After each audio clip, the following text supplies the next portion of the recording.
XB-70 Valkyrie, America's Mach 3 super bomber ever built.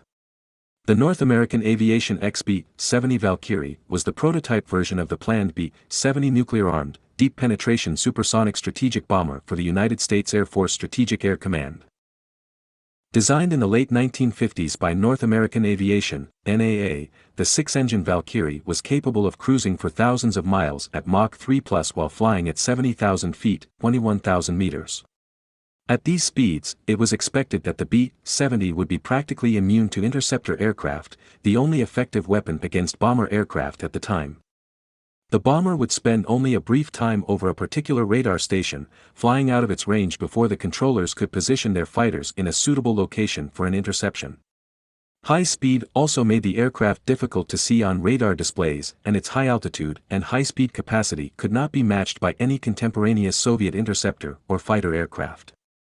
During the period that the original proposals were being studied, advances in supersonic flight were proceeding rapidly.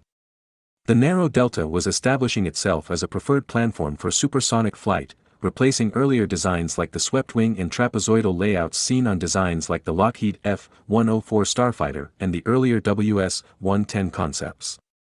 Engines able to cope with higher temperatures and widely varying intake ramp air speeds were also under development, allowing for sustained supersonic speeds, 16. This work led to an interesting discovery. When an engine was optimized specifically for high speed, it burned perhaps twice as much fuel at that speed than when it was running at subsonic speeds. However, the aircraft would be flying as much as 4 times as fast. Thus its most economical cruise speed, in terms of fuel per mile, was its maximum speed. This was entirely unexpected and implied that there was no point in the dash concept. If the aircraft was able to reach Mach 3, it may as well fly its entire mission at that speed. The question remained whether such a concept was technically feasible, but by March 1957, engine development and wind tunnel testing had progressed enough to suggest that it was. The XB-70's last supersonic flight took place on December 17, 1968. On February 4, 1969, AV-1 took its final flight to Wright-Patterson Air Force Base for museum display, now the National Museum of the United States Air Force.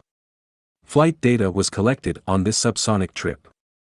North American Rockwell completed a 4-volume report on the B-70 that was published by NASA in April 1972.